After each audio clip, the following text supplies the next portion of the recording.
How did that feel? I was reminded, because I was just coming back from Devon this afternoon, that in 1973 to 74, I spent a year as a school teacher in one of the high schools in Devon. And this is the old days when you'd usually start the day with an assembly. And the principal of that school just wanted every teacher, including the new ones like me, to take the assembly 5 mornings and doing whatever I liked. And so I warned him that I was a Buddhist even then, and I liked meditation. And so he invited me to go and teach meditation to 650 school kids, both genders, from 11 years of age to maybe 17 years of age. And I remember the occasion, going up on the stage and seeing 650 kids sitting in front on the floor as I said, I'm going to now teach you how to meditate, and ask them all to cross their legs, which they did, to close their eyes, which they did, to straighten their backs. And I remember just the wave of backs straightening up in the hall, and to start, in this particular case, watching their breath for just 5 minutes. And every kid did that. It was only afterwards that one of the teachers told me, he said, what would you have done if one of the children started giggling? Only then did I break out into a sweat. Because you know what would have happened if one kid had started giggling? That would have broken the spell and everyone would have been disturbed. But they all complied and had 5 minutes of meditation. And to my surprise and also delight, without being asked, when I ended that meditation, every one of those kids started clapping and gave me an ovation. Somehow or other they felt something very important, some peace, at the beginning of their school day. After being running around in the playground, getting into the class, having their names taken, whatever it was, and coming to assembly, starting the day with 5 minutes of peace was amazing. And they knew it, they felt it without being told. They clapped. And for that year I was at that school, never ever saw anyone else getting a clap like that. There's something about these teachings of peace which actually grab a person, and they know it's something really important and peaceful. And it also starts to open up so many avenues of wisdom, things which work. And today, the title of the talk, the subject of the talk, is like words which hurt and words which heal, or something like that.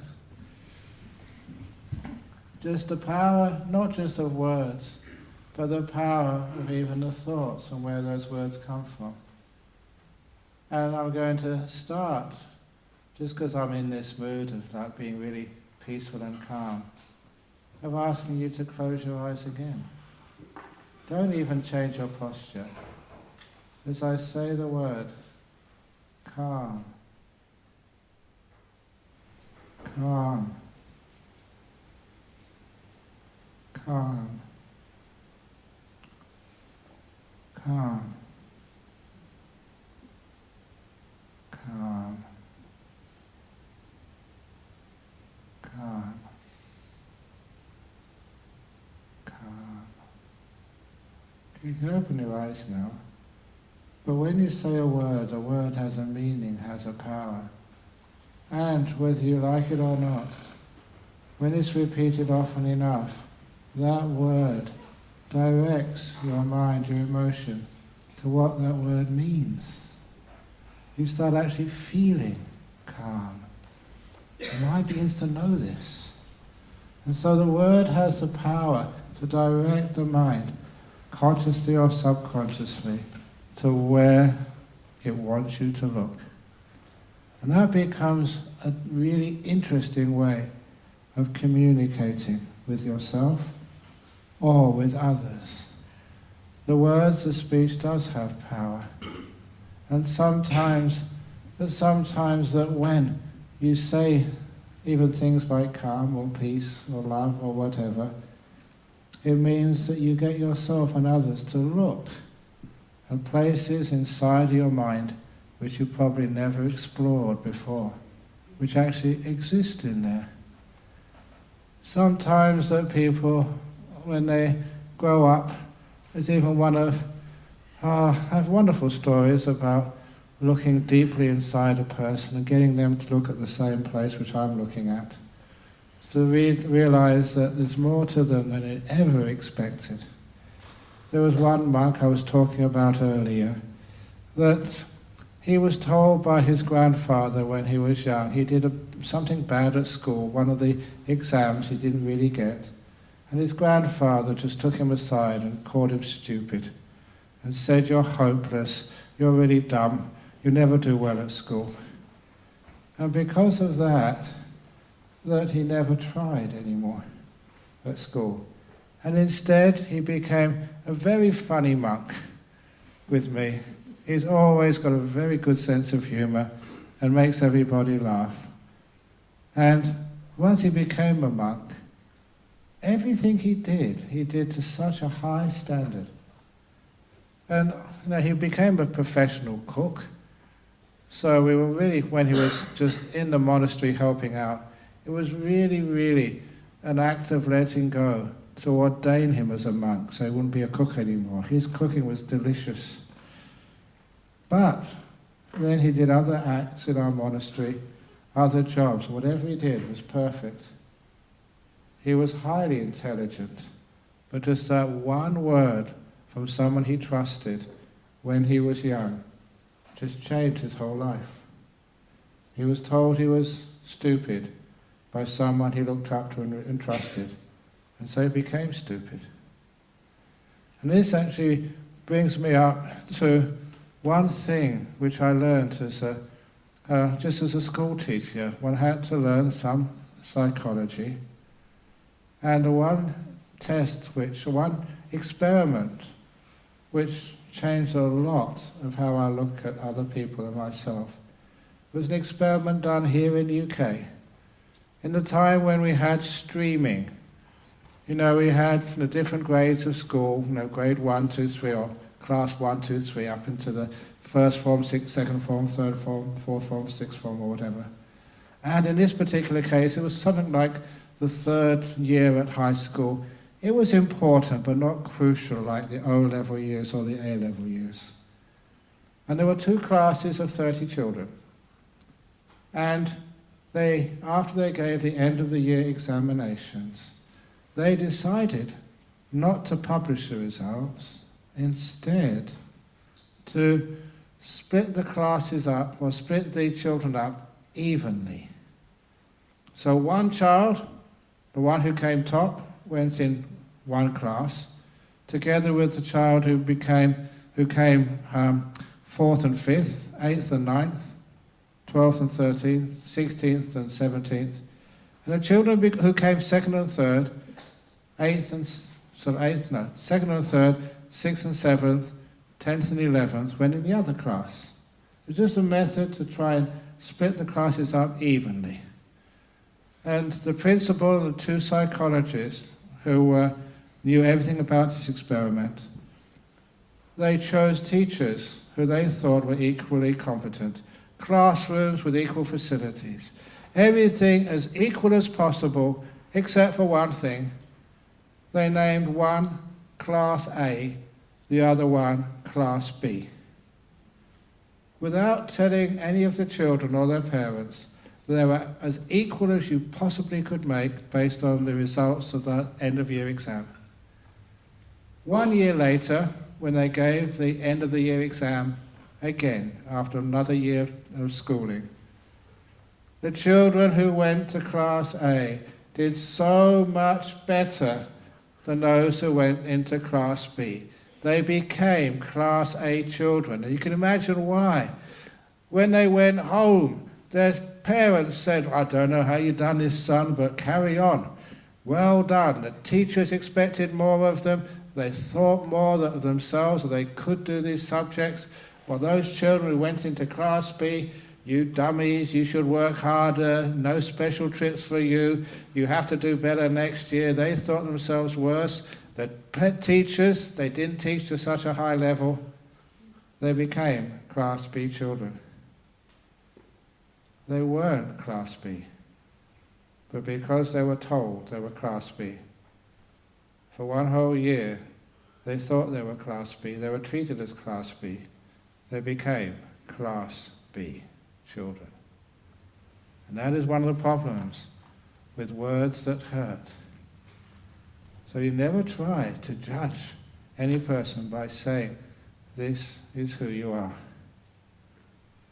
So I've seen that so often, again, going back to my teaching years, that there was one kid. In my class, 30 children, one kid came bottom of the class. I had to give out the report cards, and as I gave out the report cards to this kid or that kid, when I gave it out to this boy and he opened this report card, bottom of the class, 30th in a class of 30. And you could see he never expected that. When he opened the report card, you could see his shoulders droop. His head was lowered. He showed all the signs of depression and also fear. Fear of what his parents were going to say that night to him. Fear of what his friends were going to call him. Dummy, stupid, bottom of the class. So I saw that he was suffering. So as a compassionate Buddhist, as someone who can't just walk by someone who is in pain or depressed, I went up to him and I said, I'm going to teach you some Buddhism. They knew I was a Buddhist because I taught them meditation. I'm going to teach you the idea of the Bodhisattva. The Bodhisattva is a person who sacrifices her own happiness to save others. You are a Bodhisattva. I know you didn't need to come bottom of the class. You're much smarter than that. You could have come on the top 10, but you never thought about yourself. You thought about all your friends in this class. You took that terrible place of bottom of the class, knowing it's going to hurt you to save your friends. All the other friends, they're conceited, thinking about themselves. But you sacrificed. You are my hero. You are the Bodhisattva of this class, sacrificing yourself for others, so your friends don't have to endure what you're going to get from your parents tonight. And I said, after this class is finished, I'm going to go up to the principal's office and I'm going to recommend you Bodhisattva of the Year in this school. And as he looked at me, looking up from his desk, he thought, I've got one of the craziest school teachers in the whole educational department in Devon. But at least it broke his depression as he laughed. And when I knew I'd taken him out of that terrible state of disappointment, and I did mention to him afterwards, you are a Bodhisattva. But, I said, you're only allowed to take the Bodhisattva prize once in your school life. Next year, let someone else come bottom, not you. What I was doing there was trying to take away that terrible thing of judgment, of when we think we're bottom and then we don't ever try, ever again. We believe we can't do it. Now, this is where those words that hurt, stupid, ugly, hopeless, autistic, schizophrenic, criminal, those words people accept and they live by. They believe that's who they are. I, in my early life as a monk in the West, spent a lot of time in prisons, teaching meditation at first, but just getting to know some of the prisoners and learning so much from them. You know, it's a true story. The first time I taught in a jail, which was in a town of Bunbury in Western Australia. And when I went into the jail, I just could not believe how many prisoners came to my class. The number of prisoners in this jail was about 105, and about 102 came to my class. Imagine that turnout. Almost every prisoner wanted to learn meditation. And I thought, wow, I never thought that prisoners, murderers, thieves, fraudsters were so interested in the spiritual life. And so I thought, wow, if they're so interested, I'm going to really teach them. And only got to about 5 minutes of meditation. And this big fellow stood up in the middle of my talk. Can I ask a question? Normally you don't allow people to ask questions in the middle of the talk, maybe at the end. But this fellow was so big, about 6 foot, that was just across the shoulders, scarred, tough, tattooed. I later found out he was one of the leaders of the gangs in the prison. And he asked, well, as soon as he asked, I said, yeah, of course, ask a question. And he was the one who asked, is it really true that through meditation you can fly over walls? Now, sometimes I make up jokes, but that wasn't made up. That actually happened. When I told him, yeah, levitation can sometimes happen, but it takes many years and only specially gifted meditators can do that. All the others usually use British Airways or Singapore Airways or Aladdin or something. And so when I said that, when I went back next week to the meditation class, only 3 prisoners turned up. It was true. But in all those years which I went to prison, actually that same prisoner, when he was transferred to another jail, he was a rough fellow. There was people being assaulted and raped inside the prison. Volunteers and visitors, like me. Just because you were religious or volunteer or male was not going to save you. So the prison officers, as I checked in this jail, this high security jail, they gave me a little pen. And they said, this is not like a biro pen. It looks like a biro pen, but you press the button and aim it at what looks like the smoke detectors on the ceilings of this prison. And it's an alarm system. So if anyone tries to rape you or assault you, get your pen out, point it at one of the fire detectors, smoke alarms, press the button, we'll know where you are, we'll come and rescue you. They said, put it in your pocket. And I looked at the guy and said, pocket? I'm a monk. I don't have pockets. You have a great fun being a monk. You know, I'm going off on a tangent, but I haven't told this story during this trip, that I'm 68 now, and even though I can never have a pension, it's against our rules, I thought I'm going to go and get myself a seniors card. It's called a Seniors Commonwealth card in Australia, which you could have when you're 60, but I waited till 68. Why did I get one? Just because you can, that's all. So I thought it would be easy, just getting on a computer and putting in the details, but they said, no, you have to show up in person because there is what's called personal identity theft. So we don't know who you really are. So please bring all your ID, come into the office so we can validate who you really are. So I said, okay. So I went into the office.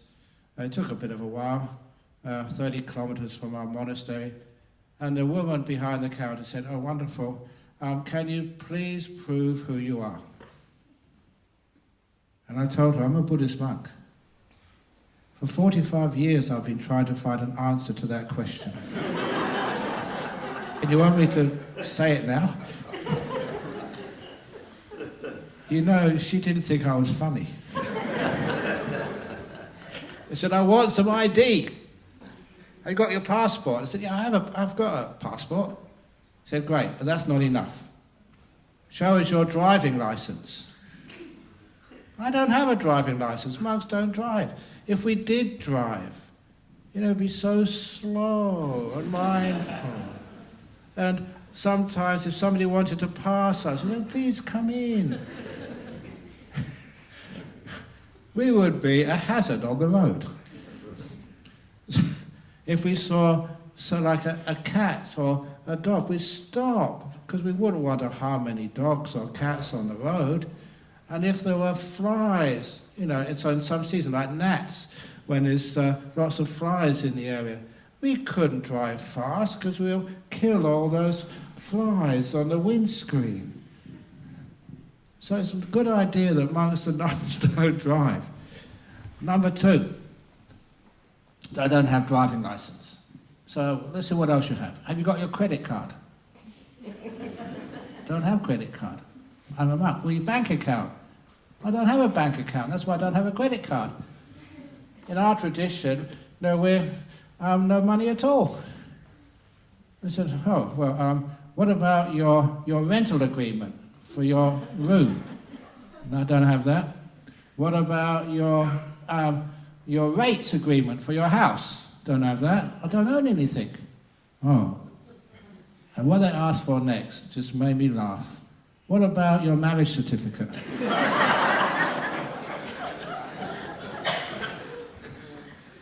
I don't have one of those. And all the things they asked me for, I don't have. And they said, "You don't exist. According to government, you just don't exist." And I said, the Buddha was right.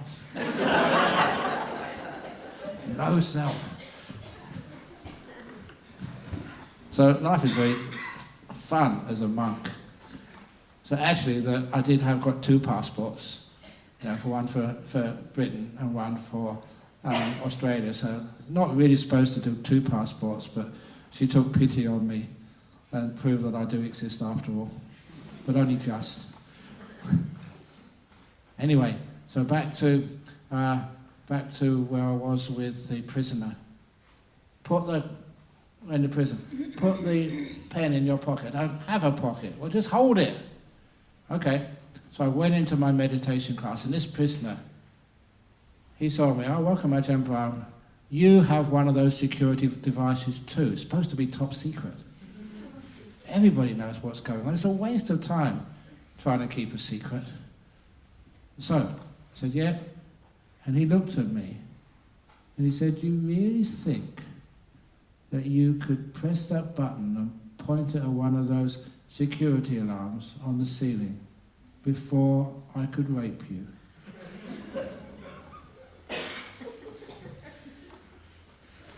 And I said, "No."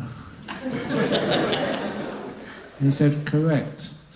We're way too fast." But I wasn't at all scared, because he continued. He said, "But if any of these behind me tried that stuff, I'd get to them first. Because you've been kind to us and served us and treated us well, there's no way that could ever happen to you in this jail."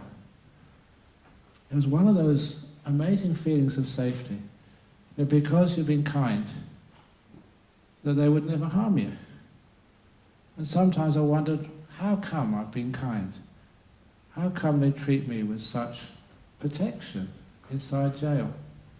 And of course, later on, it's on the same subject, later on I received this phone call from one of the prison officers, which I will cherish. It's one of those little pieces of praise which were so precious to me.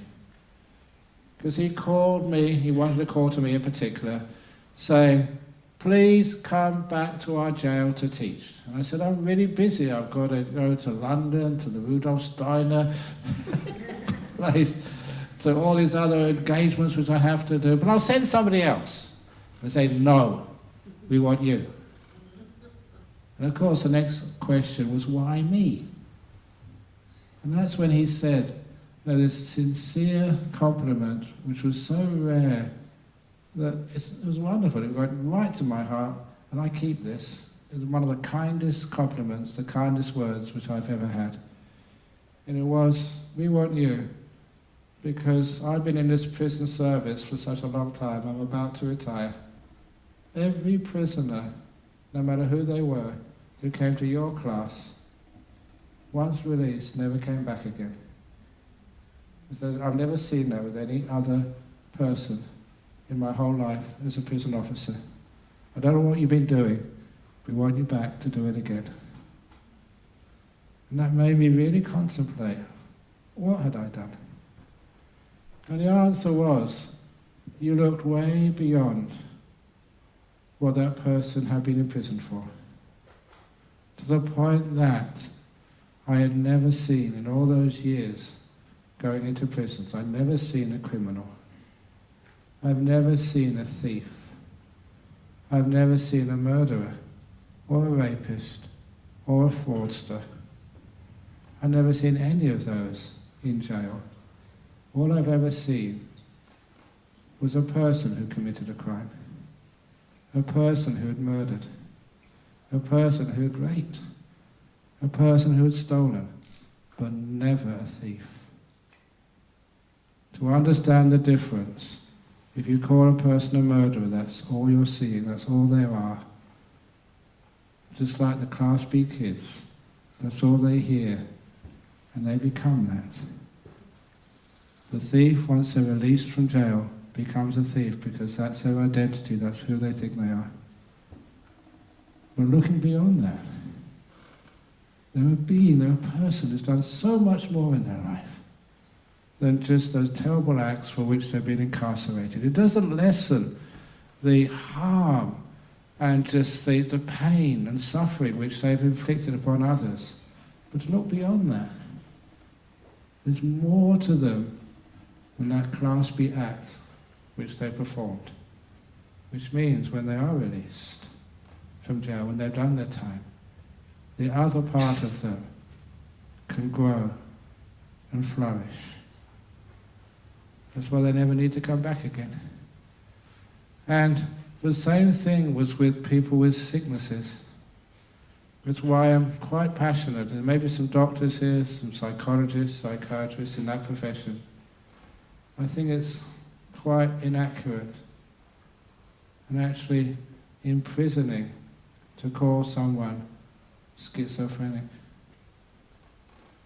There are people who have episodes of schizophrenia. And I was telling this story once when I was giving a lecture as part of the Singapore Mental Health Department's celebration of 50 years up in Woodlands, in the north of Singapore. And they were trying to make a mental health hub. In other words, getting the top of the range treatment for all these diseases so people could come from other parts of Southeast Asia for treatment. So when I gave my talk, after my talk, this professor of one of the units in the Singapore mental health units said, I like your talk very much. I'm a Catholic, but can you come and bless my ward? Buddhists don't bless Catholic wards. He said, no, please come. And I thought, why? He said, because your talk describes how I treat my patients. I said, what ward are you in? He said, I am the professor, the head of schizophrenia in Singapore. How do you treat your patients? How do you treat schizophrenia in Singapore? He said, just as you said, I do not treat schizophrenia as a professor of schizophrenia in the Singapore mental health complex. I thought, wow, this is interesting. What do you do then? I treat the other part of the person, the part that is not schizophrenic. And there's a few Sri Lankans here.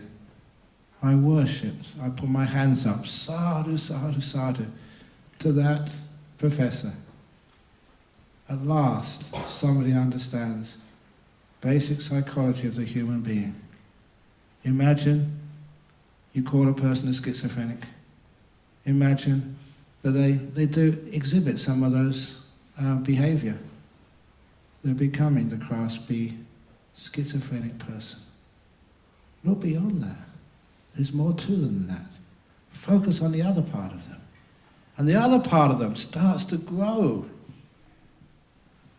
But if you call someone stupid from the very beginning, those are not just words that hurt. That's words which imprison a person for the rest of their life. They become that. I love cutting-edge science, psychology, schizophrenia, anything which is weird or scientific, which challenges, I really like, because sometimes I see that things aren't working. And so, because of that when a person came up to my monastery, they wanted to become a monk, and they were schizophrenic. What to do? Could I handle schizophrenia as a Buddhist monk? And I gave them a chance. I looked at not just their schizophrenic behaviour, but the other part of them.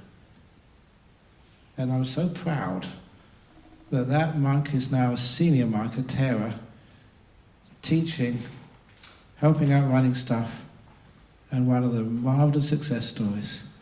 And anyone who ever saw him would never, ever think that he was on clozapine, schizophrenic, but living a wonderful life, mindful, aware, and one of the main teachings was, you are not a schizophrenic. Don't label yourself that. You're a monk, a person, a being, who sometimes can have the schizophrenic fantasies and delusions. But you know you're much more than that. And keeping on focusing on the positive part, keeping on emphasizing and making sure he sees that, then the schizophrenia is almost not discernible at all. It's wonderful little things, because you don't just talk about this, I practice this stuff. And it's the same with sicknesses. Have you got cancer? Are you a cancer patient? Or are you a person who has cancer? Sometimes you're not a sick person, you're a person who has sickness. There's more to you, than the results of those biopsies or scans. Unfortunately, we have what some people call disabled people. If someone gives you that label, you're disabled, what a terrible label to give somebody. It's as if that's all they are, and there's nothing more to them than a disability. So I don't call them disabled anymore, they are different. They have different abilities. And I learned that, when I went to Cambridge University, there was scholarships all the way, and theoretical physics, I would have bumped into Stephen Hawking. I certainly went to the lectures of his teacher, Professor Sharma. I remember him. But I think Professor Hawkins would have been a bit older, so not really in my age group. But nevertheless, I had a few friends who were quite devout Christians, and I was a Buddhist. And they decided to do their social work. They were volunteering at Fulbourn Hospital for those who had mental infirmities. And I said, I was a Buddhist. And so I decided to go and do social work, not out of compassion, out of keeping up with the Joneses. If the Christians could do it, I could do it too. Total young person's arrogance. So I went there, on a Thursday afternoon, and this is accurate, that my Christian friends, they lasted 2 or 3 weeks. I went there for 2 years. Every Thursday afternoon. And the only reason I went there, it was not to actually to do social work anymore. I really enjoyed it. And I was helping out in the OT, the occupational therapy department, for those who were diagnosed with Down syndrome. And I was stunned just how intelligent they were emotionally.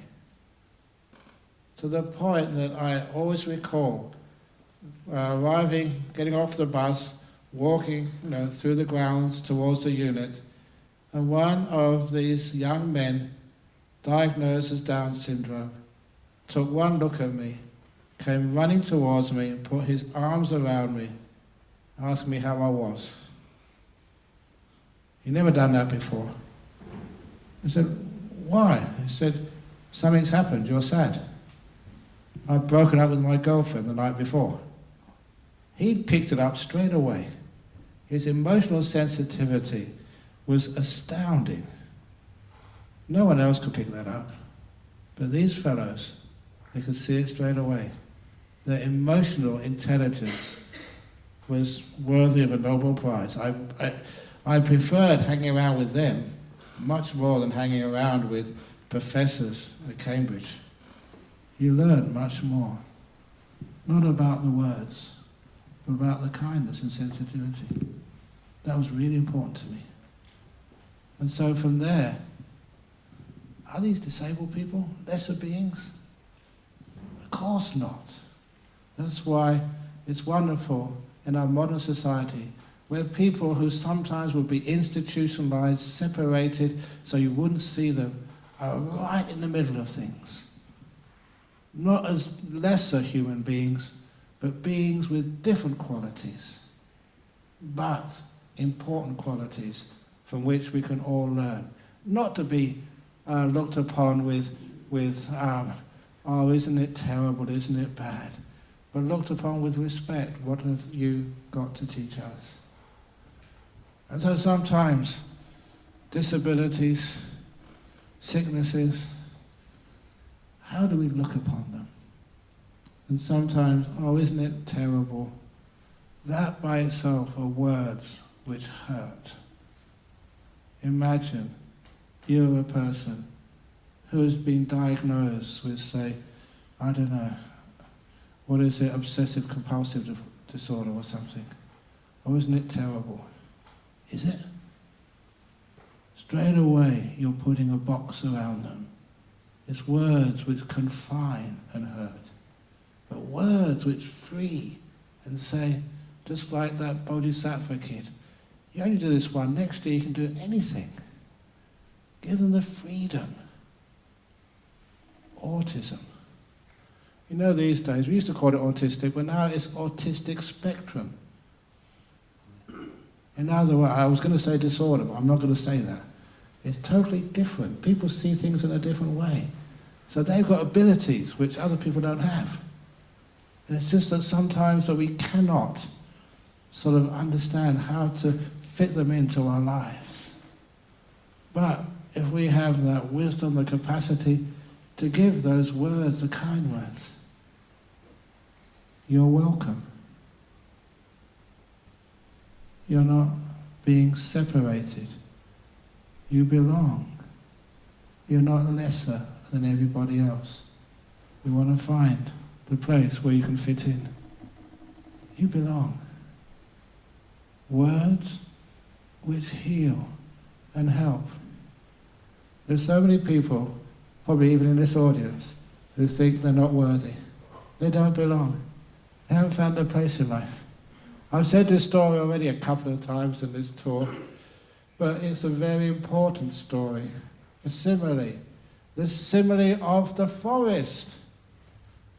I've told this story to many people who have suffered from being different. Whether it's people with so-called mental difficulties, people who somehow don't fit in, people who are they don't look the same as you. People with not the same sexual orientation. People who are different. And sometimes they get hurt because they feel they don't belong. They don't do well at school, they're not well at sport, they can't get the same job we get. They can't do this, they can't do that, they're stigmatized, marginalized, feel to be lesser. And I say the story.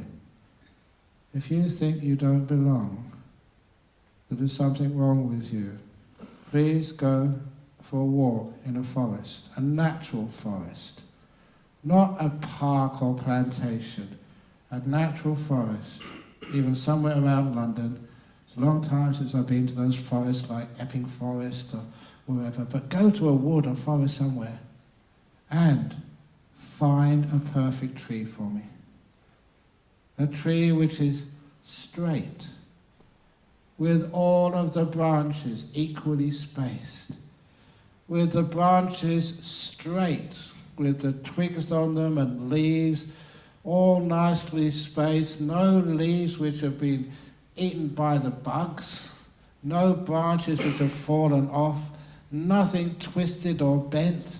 If you can find such a tree like that, you'll be the first one. I live in a forest, I'm a forest monk, I've never seen a perfect tree. Even sometimes when I've been to Germany, German people love their forests. I've never seen them going into the Black Forest with sandpaper to make sure there's no scars or something on the barks of the trees. In fact, no one would ever think of doing that. Number one, there's no perfect trees in any forest. And number two, the ones which are the most twisted and bent and damaged are the most beautiful trees in the forest. So don't go and find the most perfect tree, find the most beautiful tree. And you'll find the most beautiful tree in the forest, the ones which are twisted and bent and damaged and scarred. They're the ones you want to visit again and again and again, and have your photograph taken underneath it.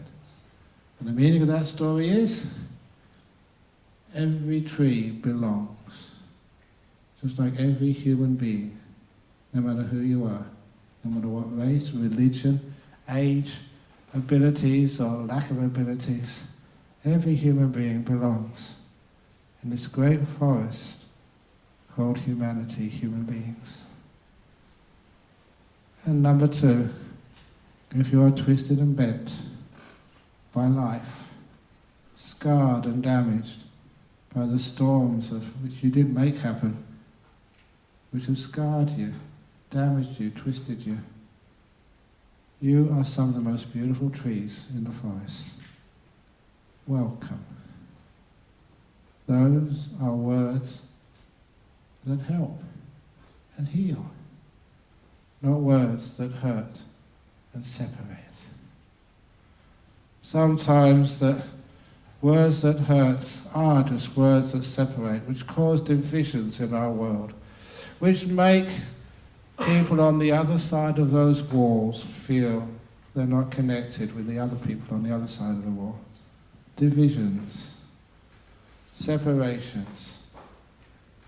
Recently, it was a year and a half ago, that's right, September last year, that I was invited to do a peace event in South Korea. Actually, not quite South Korea. It was in the demilitarized zone between the two Koreas. You may have remembered at the time that President Kim Jong-un of North Korea had fallen in love with President Trump.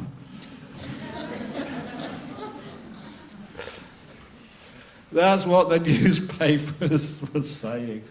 So anyway, real people, the Buddhists of the Jogje order over in South Korea, who I associate with a lot, that they wanted to do an event, a peace event. And so they got some very senior monks to go over there, and they wanted one of those monks to go on a peace walk inside the DMZ, that's what they call it because it was American, DMZ, Demilitarized Zone, with 6,000 lay and monk people from the Jogje Buddhist Korean order. They wanted one of the senior monks to go. You know who went? Me, because I was fit. Believe it or not, I am very fit. All the other ones, the senior monks, they were old. And so they couldn't walk, well, not that far.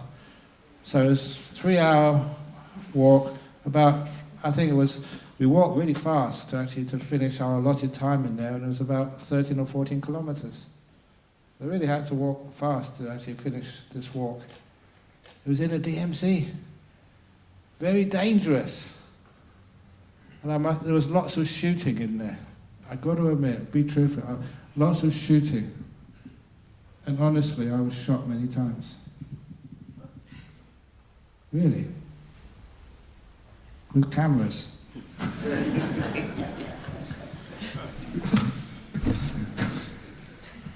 I can't avoid a bit of humour inside these talks.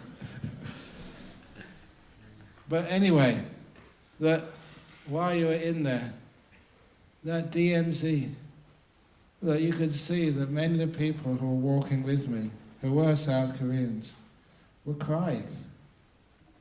Because on the other side were family and friends, close relations they hadn't seen for I don't know how many years.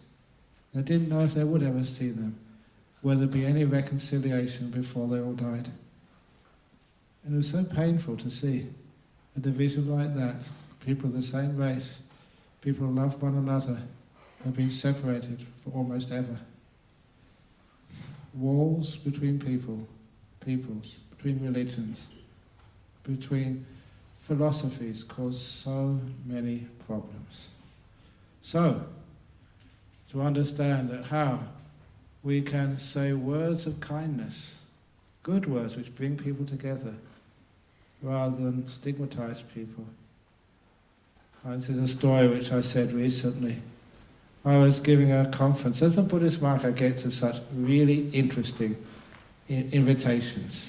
I showed Venerable Chanda that next year on October the 31st, Halloween's night, I've got an invitation to Real Australian Ghostbusters conference. Yeah, we've got to talk how different religions or different people deal with ghosts and hauntings. I thought, wow, that's really cool. So I haven't done that conference before, so I'm going to do that one. Talk about some ghosts. But anyway, this this particular conference was just an ordinary, just interfaith conference, but it was high level. How many wars and conflicts do we still experience when it seems like climate change is just so pressing? We still have to worry about fighting. Ministry of, in UK, we call it the Ministry of Defence. I call it Ministry of Attack. Is it? Anyway, a lot of it is. Anyway, if you go back to all the religions and stuff, fighting wars, at this conference we're trying to find ways of seeing and looking to lessen conflict.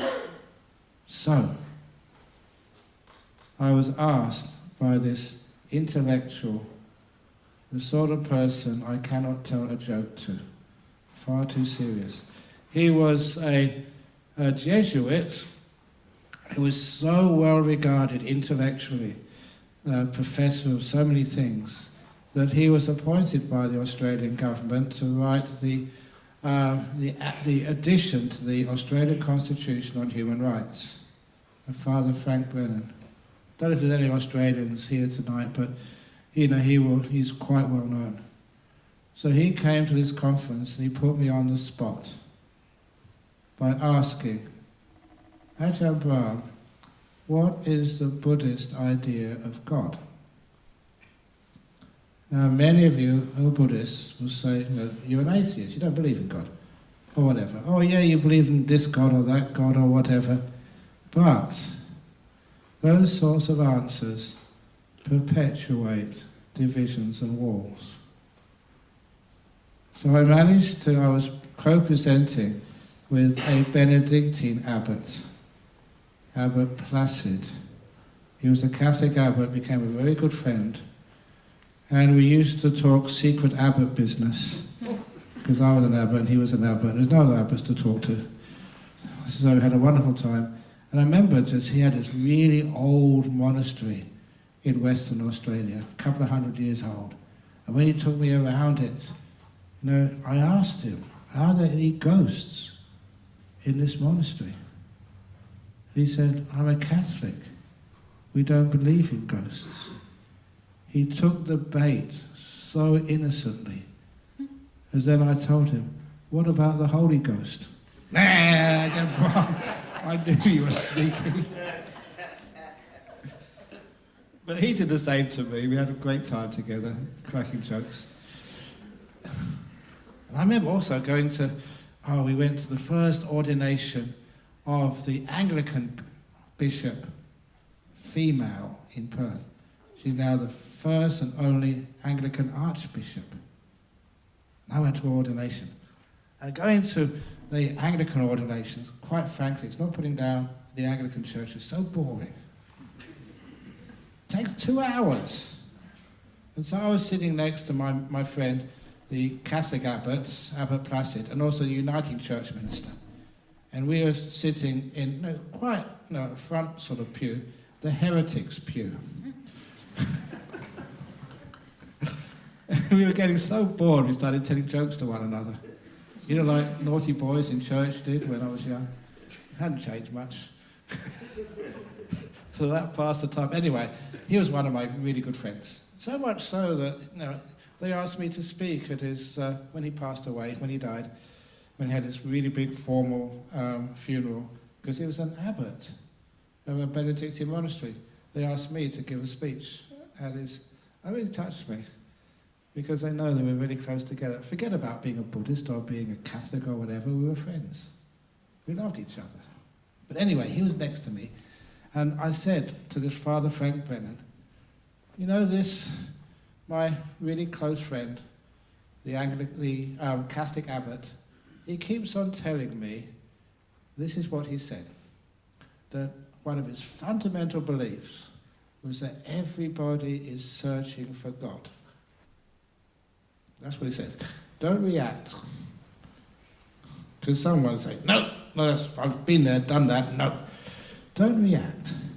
So I don't react, because he's my friend, and I respect what he says, even if I may not believe it at first. I respect him. He's a sincere, honest, straightforward abbot, committed. So I said to Father Frank Brennan, I said, well, let's start from that. If everyone is searching for God, what does, say, a Buddhist search for? What do atheists are searching for? What do I search for? You search for peace, reconciliation, forgiveness. You search for respect. I like being respected, even though I wear these funny clothes. And I try to give respect to everybody else, no matter where they're from, no matter how they dress, no matter what they believe. To give respect. Have you ever felt you're not respected, you're not understood? To give that this love, this open the door of your heart, no matter who you are, you can come in. To give that love and feel that love is coming from others towards me. We search for love and to be loved, to be cared for. We search for truth and meaning in our life. What other things do you search for? If that's what everyone is searching for, and my friend says everyone is searching for God, that must be what God means. For respect, for kindness, for happiness, for meaning, for truth, for love.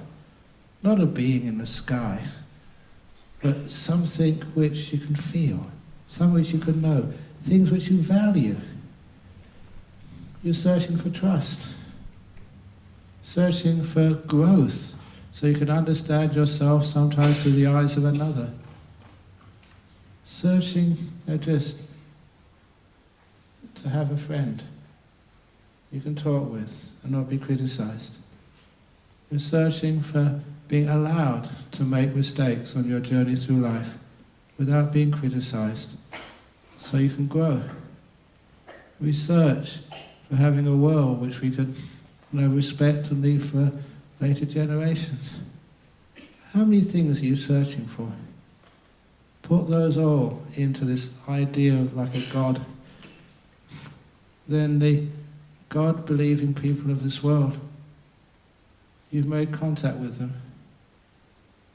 You've taken down walls, things which can unite us, which are important, which have meaning, and which take our community further. Those are words which break down walls and barriers, not words which make barriers, which separate us. So remember this Father Frank Brennan, wow, that's amazing. And of course you can only get these ideas on the spot, off the cuff. Actually I don't wear cuffs, but anyway, you know what I mean. Off the robe. So sometimes, to get the nice words, the words which take our understanding of life deeper, we have to just meditate, be still, and trust what comes out from our mouths when we're coming from the right place. And they do become words which heal.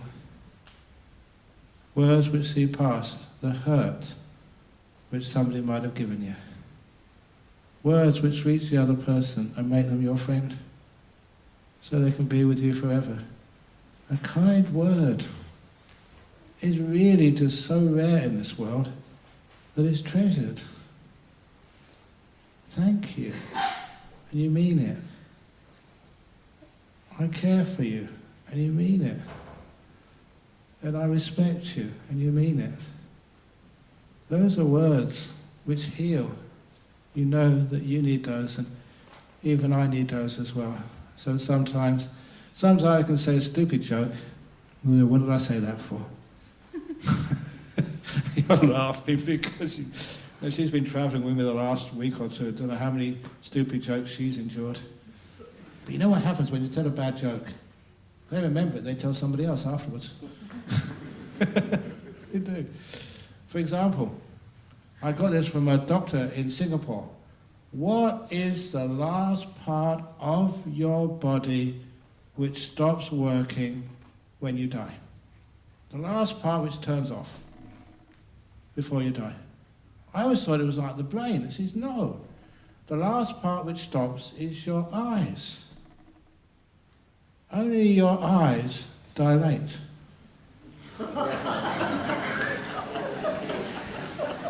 Pupils.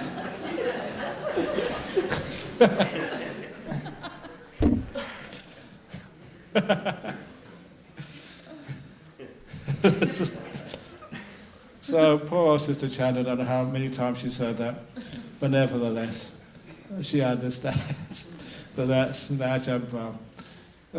And so that's just respecting one another, being kind to one another, and even being so kind. She keeps on laughing at all of my jokes. Thank you, Venerable Chamber. Okay, so that is the talk so far. Now we have time for questions and answers and comments and complaints. Okay, if you want to clap, you can.